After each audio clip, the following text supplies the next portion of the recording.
Bonjour tout le monde. Aujourd'hui, on va bien sûr faire la correction de l'examen régional 2021 de la région de Bni Mellal Khnifra. Et on commence bien sûr pour faire la correction de la première partie.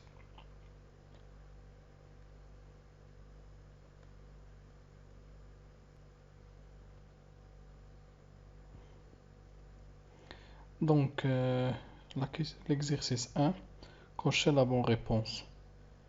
Au niveau des récepteurs sensoriels, il y a le nid de l'influx centrifuge, ou bien l'influx centripète, ou bien l'influx moteur.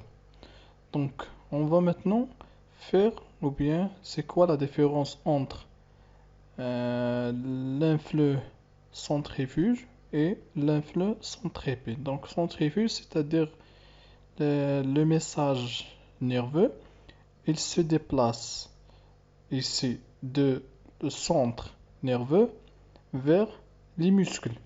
D'accord? Par contre, centripète, c'est-à-dire le message, il se déplace des organes récepteurs vers le centre nerveux. D'accord? Donc ici, il y a des récepteurs sensoriels.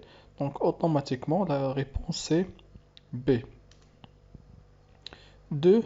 L'œil est une lentille convergente, divergente ou bien un organe effecteur. Donc ce n'est pas un organe effecteur, mais c'est une lentille convergente. 3.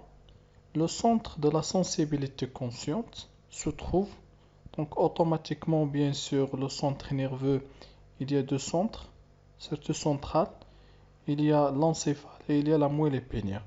Donc pour l'encéphale, surtout au niveau du cerveau, il y a c'est le centre de la sensibilité consciente et du mouvement volontaire. Donc la réponse, ce n'est pas de la peau, ce n'est pas de la moelle épinière, mais au niveau de le cortex cérébral. 4. L'ablation du cortex cérébral droit provoque la paralysie du côté droit unique. Non, madame droite, même que je n'ai pas le côté droit. Au niveau du cortex cérébral droite, les mouvements bien sûr de la partie gauche. Donc on a droite, donc j'ai éliminé bien sûr la réponse. La perte de la sensibilité consciente de côté droit, donc on a à droite, donc هادو بجوج فيهم droite, donc automatiquement ما غاديش ناخدهم بعين الاعتبار. Donc هنايا droite, donc le reste c'est perte de la sensibilité consciente et paralysée du côté gauche. Donc هذا هو la réponse. 5.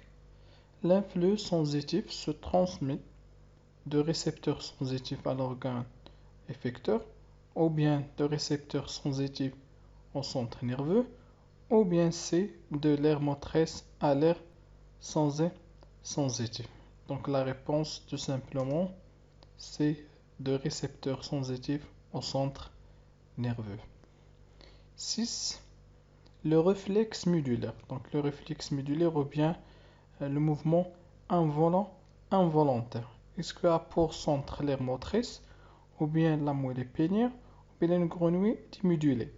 Donc automatiquement, le réflexe médulaire, donc ça la moelle épinière, elle a le mouvement involontaire, donc la réponse c'est B.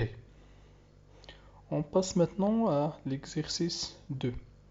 Donnez les noms des éléments numérotés sur le document 1 ce centre. Donc voilà, document.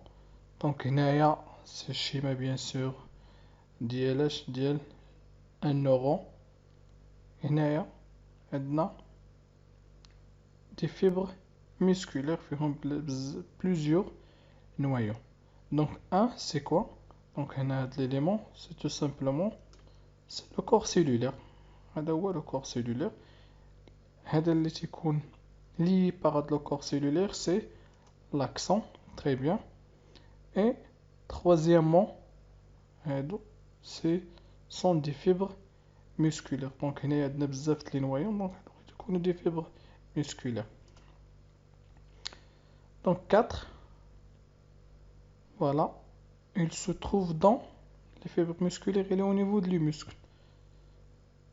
Donc l'accent et aussi le, le corps cellulaire, les substances grises, les substances blanches. Donc se trouve dans les nerfs, c'est-à-dire les substances blanches, et se trouve dans, ce n'est pas dans le muscle ici, c'est au niveau de la substance grise, du numéro bien sûr 6. D'accord?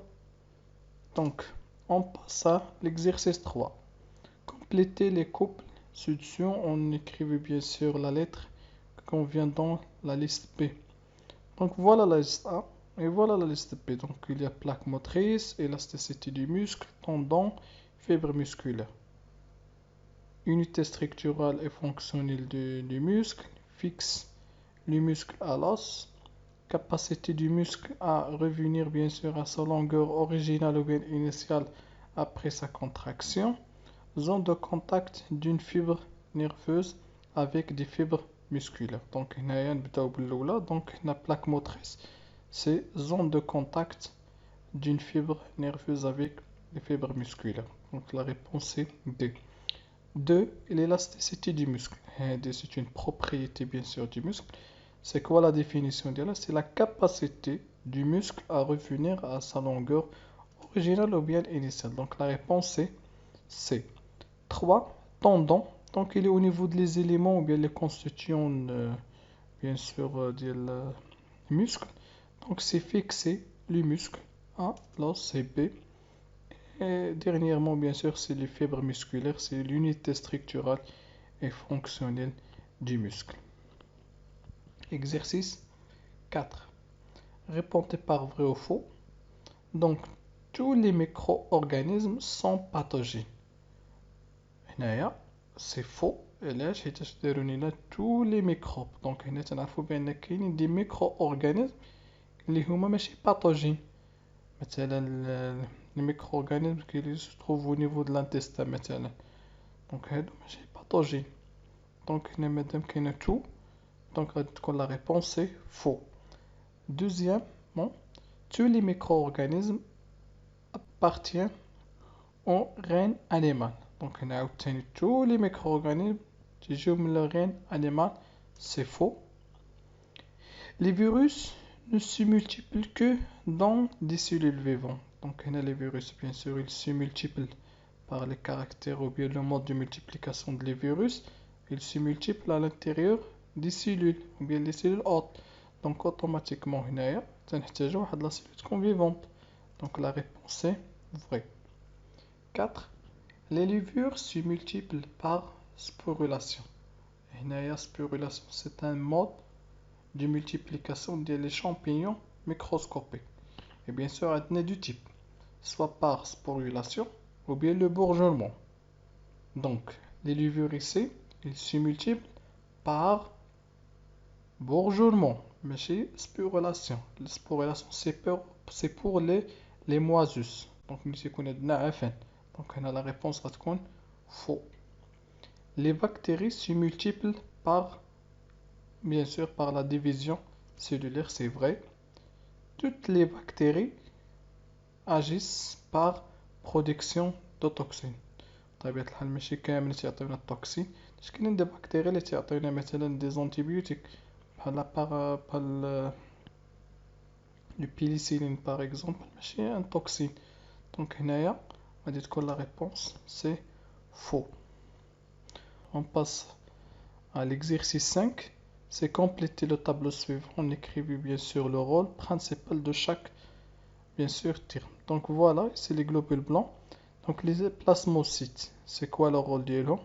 Les plasmocytes sont des cellules qui jouent après l'activation des lymphocytes B. Ils se multiplient pour donner les lymphocytes, bien sûr, mémoire et B mémoire.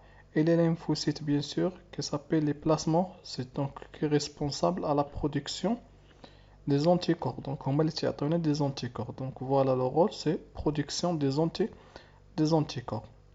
Polynucléaires, ou bien les phagocytes, c'est quoi le rôle d'eux? C'est pour faire la phagocytose. Les lymphocytes TC, donc ce sont des cellules qui jouent après l'activation de LT8, LTC et LT8 mémoire. Donc c'est quoi alors? C'est pour destruction des cellules infectées. Donc voilà, c'est la fin bien sûr de la première partie et merci pour votre attention.